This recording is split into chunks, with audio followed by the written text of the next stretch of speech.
Halo teman-teman, jumpa lagi dengan saya di channel Papi Nepino, channel edukasi semua tentang bonsai. Kali ini saya mau mereview tentang bahan bonsai wancang saya ya. Tapi pertama-tama agar agar semuanya nampak jelas, kita ngopi dulu.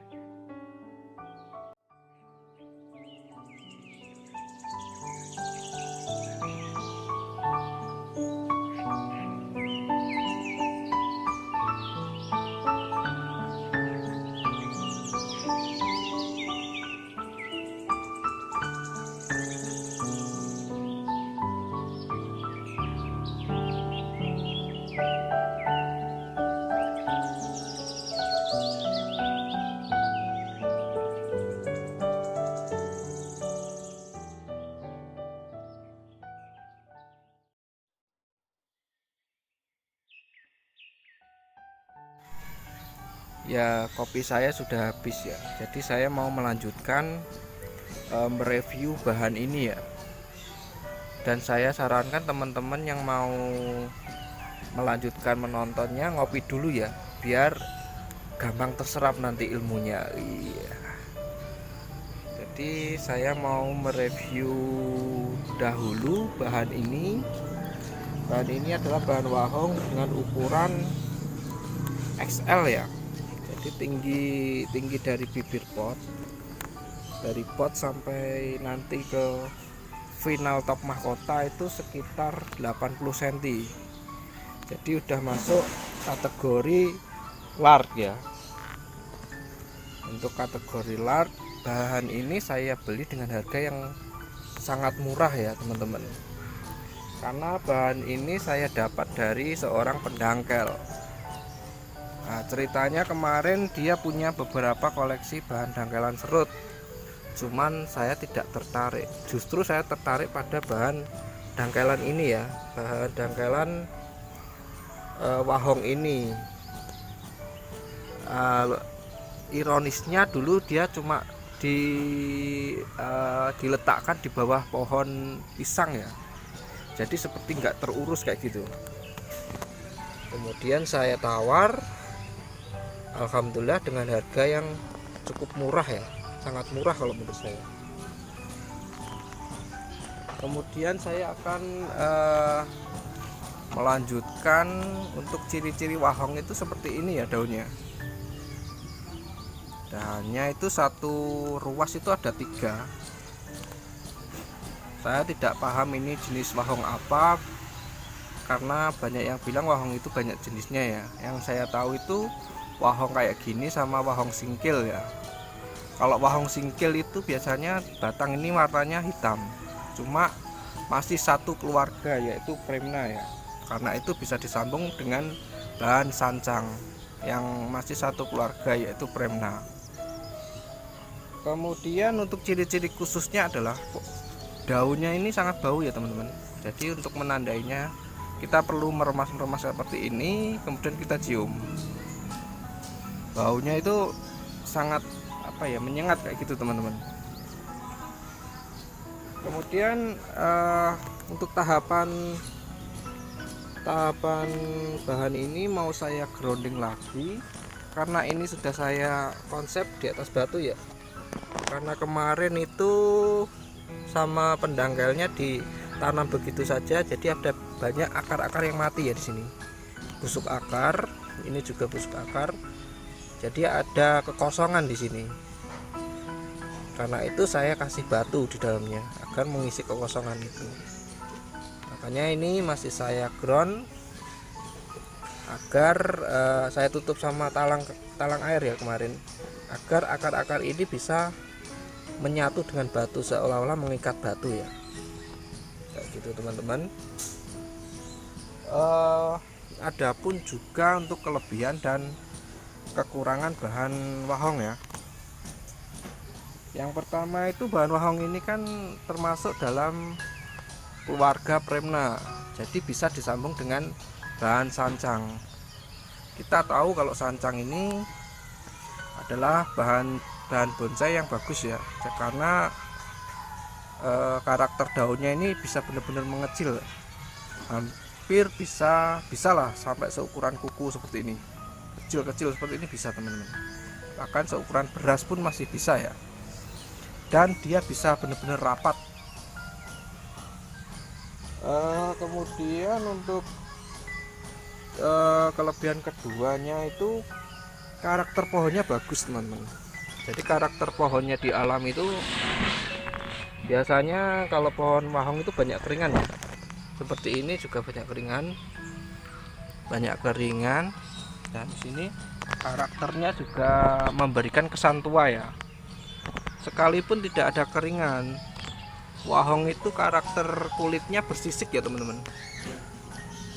Nah, seperti ini bersisik, jadi menambah kesan karakter tua juga ya.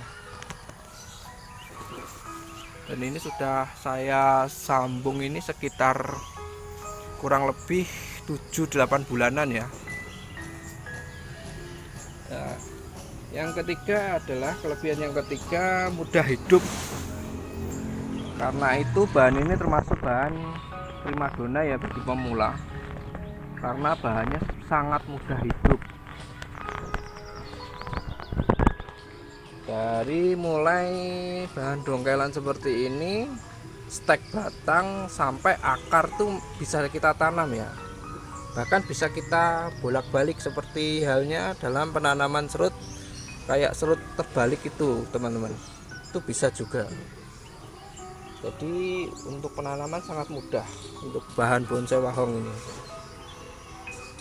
Keempat adalah kelebihan keempat itu akarnya sangat brutal ya, pertumbuhannya sangat cepat sekali brutal. Akarnya sangat lebat, karena itu akarnya sangat cepat tumbuh, maka pertumbuhan tunasnya itu juga sangat cepat ya. Pertumbuhan tunas juga sangat cepat. Jadi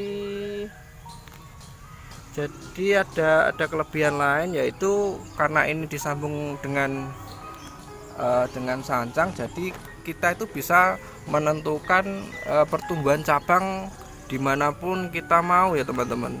Seperti halnya di sini sudah saya sambung juga. Adapun teknik-teknik sambungan juga ya teman-teman, ada yang sambung pucuk, sambung sisip, dan ada juga yang sambung susu. Jadi bisa kita tentukan kemanapun kita suka, jadi nggak perlu takut dalam mengkonsep percabangan nanti ya. Saya kira itu saja untuk kelebihan. Mungkin teman-teman ada yang bisa menambahkan, nanti bisa tulis di komentar ya, agar kita bisa sama-sama belajar. Ya tadi penampakan dari depan ya, sekarang penampakan dari belakang seperti ini teman-teman. Jadi ini batu yang saya program dari awal, dan ini akar baru ini teman-teman, udah sebesar ini ya. Pertumbuhan akarnya sangat cepat ya, apalagi mau kita loss ground kan ya. Jadi kita bebaskan akarnya menjalar kemana-mana, itu akan sangat cepat ya pertumbuhannya. Jadi ini nampak dari belakang, dan ini sudah ada cabang untuk bagian back ya, untuk bagian belakang, dan ini juga masih ada yang masih saya sambung ya, untuk mengisi kekosongan bagian belakang. Tadi saya sudah memberikan informasi tentang kelebihan. Sekarang tentang kekurangannya ya, tentu juga punya kekurangan. Di antaranya adalah karena tadi pertumbuhan akarnya sangat cepat, jadi itu menjadi kekurangan nomor satu ya menurut saya. Karena pertumbuhan akarnya cepat, karena pertumbuhan akarnya sangat cepat, Jadi bahan bonsai wahong ini kalau misalkan masih dangkelan, kalau bisa langsung ground ya, di ground dulu, jangan langsung dipot seperti saya ini. Karena gini teman-teman, dulu kalau saya ini langsung saya pot karena saya sering pindah rumah ya. Jadi nanti untuk mengurangi stres, jadi saya pot agar memudahkan untuk pindah-pindah. Itu pun kalau kita pot itu juga harus rutin ganti media ya, setidaknya kurang dari 6 bulan itu harus segera ganti media karena pertumbuhannya tadi sangat cepat. Jadi media tanam ini akan langsung penuh dengan akar, begitu juga dengan nutrisinya pasti juga cepat sekali habisnya. Dan itu untuk kekurangan nomor 1 ya, pertumbuhan akar yang sangat cepat. Dan yang kedua adalah banyak keringan ya, Cak. Tadi kan bisa menjadi kelebihan ya, seperti ini. Keringan-keringan seperti ini bisa menjadi kelebihan, bisa juga menjadi kekurangan ya teman-teman. Yaitu ini teman-teman, hewan pengerat itu akan mudah sekali masuk ya. Hama-hama pengerat batang itu akan mudah sekali masuk. Dan juga jamur, apalagi kondisi cuaca yang lembab ya.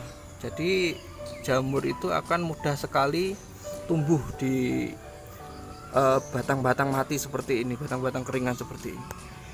Jadi kita perlu melakukan treatment seperti penyemprotan insektisida atau fungisida atau yang lain-lain ya. Jadi harus benar-benar ekstra kalau bahan wahong ini. Kalau biasanya kalau punya teman-teman saya itu sampai disikat teman-teman. Ini seperti lumut-lumut ini disikat bersih. Jadi biar mengurangi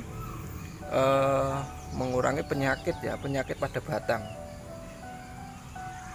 Yang ketiga adalah bukan hanya di batang, hama itu juga bisa di daun ya.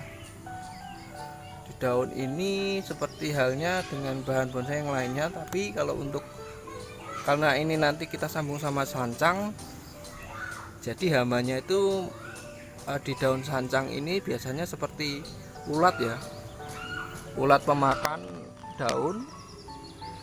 Dan tidak hanya di daun, di batang seperti ini terkadang juga ada hamanya ya di dalamnya. Karena karakter sancang itu kalau masih muda seperti ini biasanya batangnya berlubang. Jadi nanti biasanya ada hama yang melubangi batang kemudian bertelur di dalamnya ya. Setelah telur itu menetas menjadi larva, nah larva itulah yang akan memakan bagian dalam dari batang ini. Tentu itu akan mengakibatkan pertumbuhannya akan terganggu, bahkan bisa mati ya. Kemudian kekurangan nomor 4 adalah batang atau ranting mudah sekali patah ya. Seperti ini kalau kita kawat itu sangat mudah patah. Jadi kita nggak bisa mengawatnya terlalu ekstrim. Cuma saya itu bersolusi gini, kalau untuk program sancang itu kalau bisa di sistem cutting aja ya.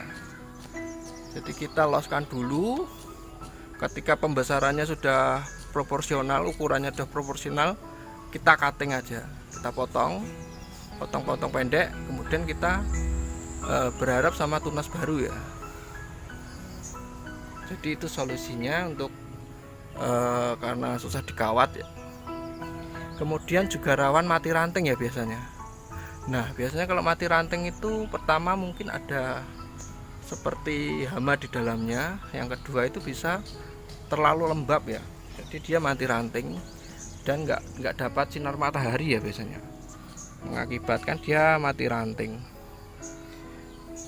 Dan untuk sambungan ini kadang juga kalau masih muda itu gampang patah ya pada sambungan-sambungan seperti ini. Karena ini sudah lama jadi ini udah lumayan kuat ya. Kalau masih baru biasanya kesenggol atau kena ayam tetangga itu gampang sekali patah. Oh ya, tadi untuk pertumbuhan akarnya tadi sangat cepat dan nutrisinya gampang habis. Jadi saya juga memiliki pengalaman kalau misalkan nutrisi di dalam pot, misalkan kita tanamnya di pot, nutrisi media dalam pot itu habis, itu biasanya gampang ditandai dengan munculnya bunga ya, munculnya bunga seperti ini. Nah, ini biasanya nutrisi di dalam media di dalam pot itu udah mulai habis ya. Selain itu juga akarnya pasti udah penuh juga. Ini sebagai ciri ya, ciri khusus ya kalau menurut saya. Nah, karena ini udah menunjukkan ciri-ciri tersebut, maka dari itu ini juga mau saya ground lagi, dan saya kubur sama potnya ya.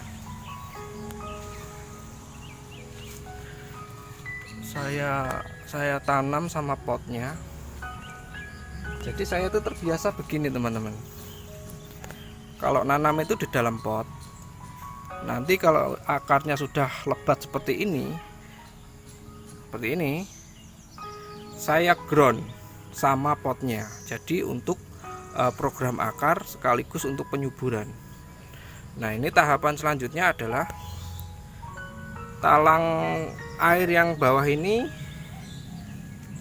nanti juga saya copot ya teman-teman. Pasti di bagian sini juga banyak akar serabut ya, seperti bagian atas. Ini kemarin juga saya talang air untuk menumbuhkan akar biar menempel di batu ya, tapi sudah saya copot. Kemudian ini yang tahap kedua saya akan copot lagi, tapi sebelumnya di sini akan saya kasih media. Jadi dalam teknik pengegroundan pot saya tuh seperti ini teman-teman. Saya gali dulu tanahnya, kemudian saya kasih space ya, agar akar-akar baru nanti bisa keluar, kemudian masuk ke media tanah yang di bawahnya, seperti halnya dalam pemrograman bonsai bahan ficus ya. Karena ini menurut saya hampir sama dengan bahan ficus, untuk pertumbuhan akarnya sangat cepat. Jadi ini nanti akan saya lakukan tahapan selanjutnya, yaitu pengegroundan lagi. Nah, seperti yang saya katakan di awal tadi, bahwa kebrutalan pertumbuhan akar pada bonsai wahong ini sangat fantastis ya teman-teman ya. Ini setelah saya buka talang air yang tadi, ini kita bisa lihat pertumbuhan akarnya sangat brutal.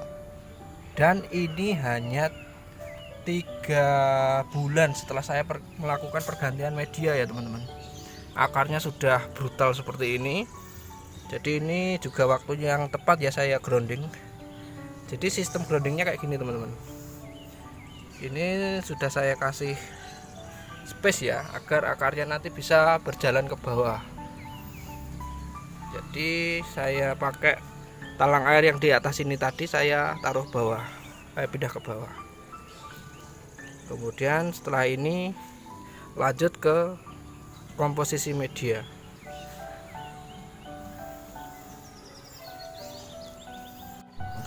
Nah, untuk komposisi bahan medianya saya memakai campuran tanah sungai, sekam bakar, sama pupuk kompos ya teman-teman. Oh ya, untuk ini tips juga ini untuk penambahan pupuk kompos.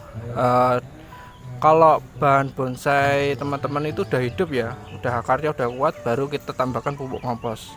Jangan kalau misalkan lagi baru dongkelan terus kita dalam penanamannya kita tambahan pupuk kompos, itu akan mempercepat pembusukan malahan teman-teman. Jadi pupuk kompos itu kalau udah subur. Nah, ini mau saya lakukan penambahan media.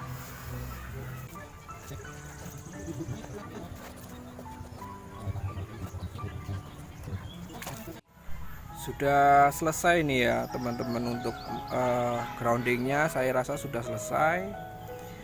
Jadi untuk penempatan talang air yang berada di luar pot itu usahakan di atas bibir pot ya, agar nanti memberi jalan untuk calon akar ini menuju ke bawah nanti ya teman-teman, ke media los, media tanah yang los. Dan ini juga proses program akar ya sebenarnya. Jadi nanti kita juga harus cek secara rutin untuk monitoring akar ya, sekaligus program akar. Jadi kita tata akarnya agar bisa melingkar ya. Semuanya kita tata. Mungkin 1 bulan 2 bulan dari sekarang mungkin mau saya program akar, jadi akarnya mau saya tata. Kalau misalkan nanti sudah ada akar yang udah melewati bibir pot, jadi saya tata. Kemudian kalau nanti akarnya sudah kuat ya teman-teman, yang sudah melewati pot itu sudah kuat, talang air ini bakal saya lepas juga teman-teman. Cuma biasanya saya menunggu musim hujan berikutnya agar menghindari stres ya. Biasanya kalau udaranya lembab kan nggak terlalu stres untuk perakaran, jadi nggak kering. Oh ya, untuk grounding ini juga bertujuan untuk penyuburan atas juga ya, jadi untuk pembentukan cabang, pengelosan agar lebih cepat nantinya. Jadi ini tahapannya mau saya cutting ya, nggak saya kawat seperti yang saya bilang tadi. Ini masih saya los ya, dan ini semua sudah saya tata mulai percabangannya. Ini udah ada yang sangat subur ya. Ini adalah contoh sancang yang subur, sembungan sancang yang subur ya, seperti ini teman-teman. Jadi batangnya besar tapi masih hijau warnanya. Jadi ini bukan pertama kali ya saya grounding pot seperti ini. Itu sebelahnya juga wahong, saya juga grounding pot. Terus di sebelah kanannya juga ada bahan wahong sancang yang masih di pot. Nanti kalau akarnya sudah kuat, akar yang sini sudah kuat, nanti bakal saya bikin seperti itu tadi teman. Jadi semuanya itu masih ada bahan sancang saya, sembungan wahong sancang ya. Dan ini juga, kalau ini sudah lama ya, ini saya double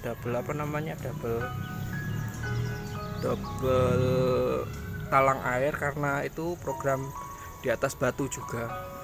Dan ini bunjin ya, lain waktu akan saya review ya detailnya.